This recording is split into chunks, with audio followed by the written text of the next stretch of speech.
خاڵێکی زۆر ڕوون هەیە ئەبێ بۆ هەموو کەسێک ڕوونواش کرابێ ئەوەیە کە ئێمە 2013 موچەی خەڵکی کوردستان بڕاوە، بەڵام لە 2014دا بە ناچاری ئێمە دەستمان کردووە بە فرۆشتنی نەوت، یعنی کاتێک کە میزانی کوردستان بڕدراوە 1 بەرمیل نەوت لەلایەن کوردستانەوە نەنێراوەتە دەرێ و ئەمە خاڵێکە دەبێت ڕوون و ئاشکرا بزانرێت و کاتی لە کاتی ناچاریە و بەرلەوەی کە برسێتی و قات و قڕی بە شێوەیەکی زۆر باڵبکێشێ بەسەر کوردستانە ناچار بووین ئێمە نەوتی خۆمان بفرۆشین لە 2014دا. ئەوە خاڵی یەکەم.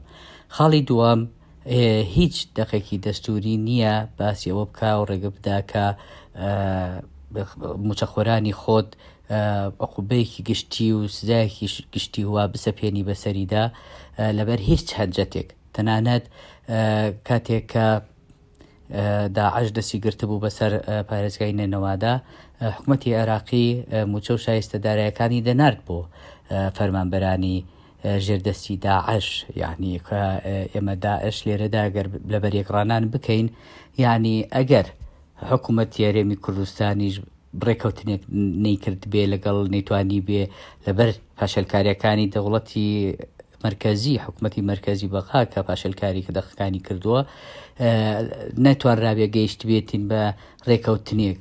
ئایا حکوومەتی هەرێمی کوردستان لە ڕیزبەندیدا لە خوار بڵێن دەسەڵاتی داعشی شەوەیە؟ ئەبێ پرسیارە بکەین ئایا خەتەرناکترە بۆ حکوومەتی بەغا ئەو حکوومەتی کە لە هەرێمی کوردستان هەیە؟ ئەم جۆرە مامەڵەیە هیچ مبەڕیرێک و هیچ پۆزیشێک و هیچ بیانوێک ناهێنێتەوە بۆ ئەو جۆرە مامەڵەیە. و ئەو لیژنەی کە دروستیش کراوە لە بەغدا، لیژنێکی هەشت کەسیە لە پەرلەمانی بەغاوە دروست کراوە، پەرلەمان خۆی بەشێک بۆ لە کێشەکان بدەیت بەشێک لە کێشەکانیت و لیژنەیەکی ئالەو شێوەیە دادەنێت و لیژنەکە لیژنێکی ئیستیشاریە، هەر ڕایش پێکاریە، ڕایش پێکردنە و دەیت بۆ جۆرە مامەڵە دەکەیت ئەوە بەرامبەر لیژنەیەکی خاوەن بڕیار وە شەرعی و فەرنی کە لەلایەن هەرێمی کوردستانەوە دەنێرێت. ئەمە دیارە کە وەخت کوشتنە و بەسەربردننی وەختە و بە شێوەیەک کە لە قازانجی